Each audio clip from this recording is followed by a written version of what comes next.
everybody, Trian here, your leadership performance coach.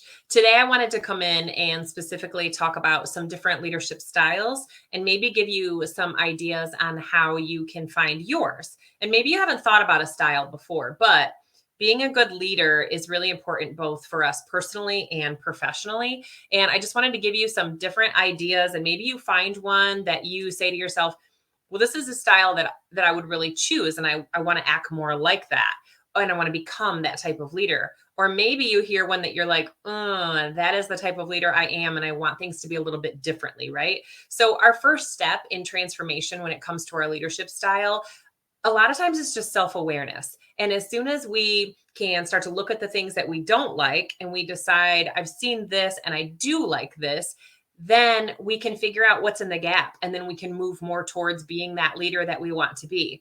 And first of all, I think we might want to look at, Trian, what is even a leadership style? So when I first graduated, I remember looking at leadership and being like, and I got my supervisor role, and I thought, oh my gosh, what does this even mean? And when I looked up leadership in Wonderful Webster, it said to lead a group or an organization.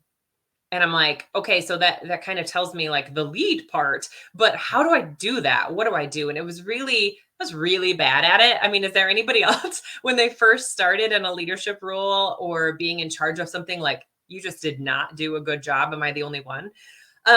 So the reason I didn't do a good job is I went through that whole burnout phase where I thought that I'd do everything myself. And I also went through that stage where I can do it faster, I can do it better, I can do it quicker, I can do it more efficient, whatever, rather than taking the time to really develop the people around me. And that was the key. Once I learned how much better our team, our organization, our project, whatever it was at the time could be, once I empowered those people around me, wow. I mean, everything really started to come together. That might be for that's for a different life. Today, what we're talking about is specifically our leadership styles. So you might hear one today that you say to yourself, I want to be more like that. I want to do more things like that. And then we can figure out how we're going to fill in the gap. So first, let's really talk about what a leadership style is. So leadership style is where it refers to how that leader interacts with their team, their employees, what have you, to accomplish some sort of common goal or vision. There's a lot of different leadership styles out there, but I also think it's really important for us to look at which style works the best for us, how we want to lead our group or our culture. And in all honesty, I always have to plug this. I want you guys to remember, though, that the first person we need to learn to lead is ourselves. So you may even hear something in here where you're like, oh my gosh, that's how I'm leading internally as well. And I want that to be different. So let's go through these different styles. So the first one that I want to share with you is actually called the autocratic style. So the autocratic style. In this leadership style, this is where the leader is making all the decisions and has full control over their team. So there's pros and cons to each one of these 4 different leadership styles, and you'll figure out some of those for yourself. But first of all, this style can actually work really well in a fast-paced or a high-pressure environment. So an example of that is in my restaurant team. I mean, when we are just busy, we are getting slammed. There comes to certain times where people are asking questions, and I just have to be that person that's like, this is what we're going to do. This person's going over there. You kind of look at yourself more as an orchestrator, and getting everybody to their A1 positions, getting things done because it's got to be done quickly and it's got to be done efficiently, and you're putting your aces in their places. But if you allow this to be a long-term leadership style and not just an instance, it can really lead to resentment from team members who are maybe feeling undervalued. Maybe they feel like they're an A1 player, they're aces in their places, and they're not being utilized in an area that they think that they're best at. Or maybe they feel like their voice is not being heard or their opinions are not important. So that's where we have to look at this and we have to go, okay, so this might be situational, maybe for a project or something that we're working on, but it's not going to be an all the time type of leadership style. Okay. The second one that we want to look at is called the democratic leadership style. So the reason this one is next up is because this leader really involves the team in decision-making processes. They take everybody's opinions into consideration, and this style is really great for creating this positive, collaborative work environment. but it also can sometimes lead to people being indecisive and making slow decision making. So, yes, there's a time and a place for us to ask everybody's opinion, take everybody's ideas into consideration. But ultimately, what we have to remember is that we are the leader. We are the person who has to make that final decision. And there is a way to take everybody's information, do your pros and cons, look and see, I did a video on the 7-step decision making, and this is going to fall into this. Once we take everybody's ideas, we figure out what the outcomes could possibly be, we decide what it is that we're going to do next. The good thing about this is that people feel really involved in the decision making. So you're going to be able to get their buy-in if you choose their opinion.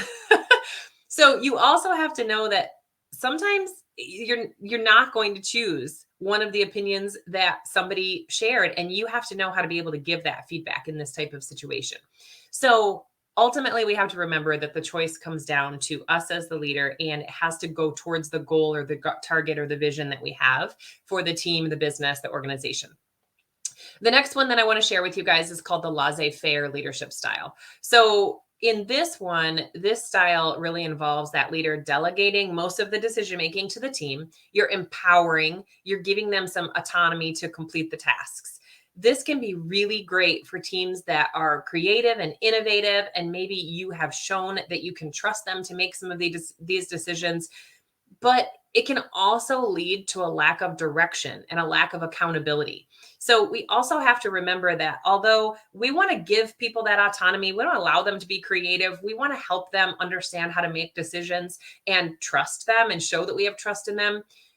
We have to remember that there still has to be some direction, and that direction can come in the form of questions, which is probably my favorite style. And there also has to be that accountability. So if they make a decision, we can't just say, okay, well, they made a decision and it completely comes back to me. At that point, some of the accountability has to go on the team and the ones that actually made the decision and talk them through it.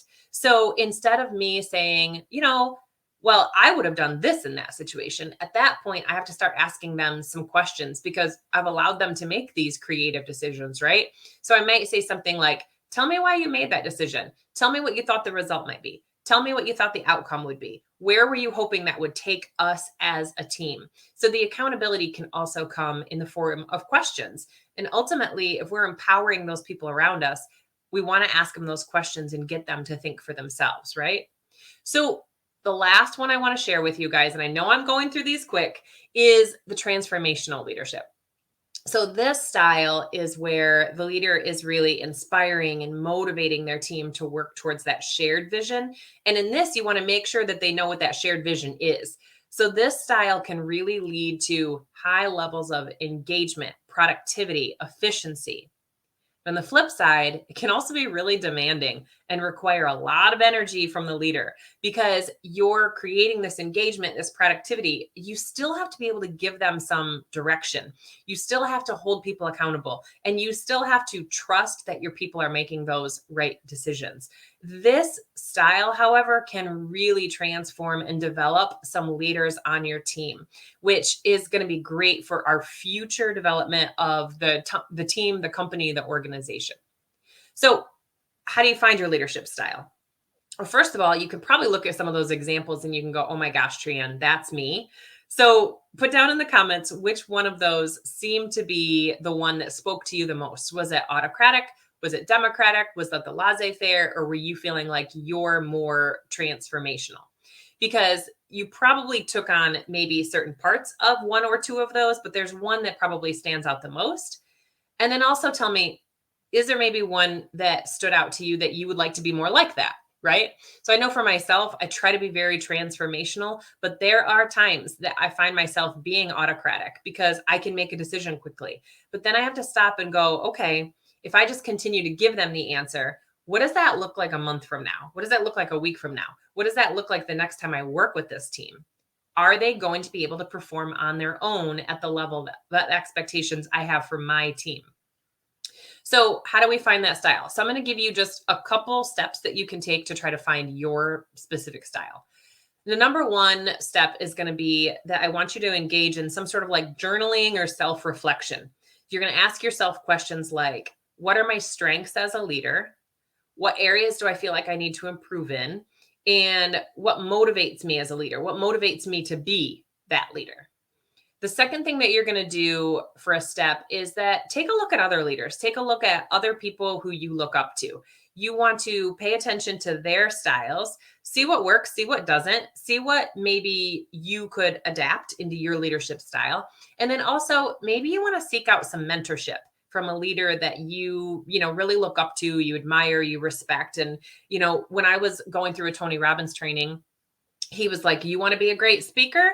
Then pay attention to some of the things that a great speaker does. Is there inflection in their voice? Is it storytelling?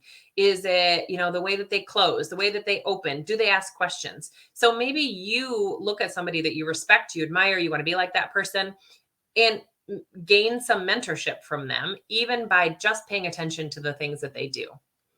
The third step that you can do is you can just start to experiment.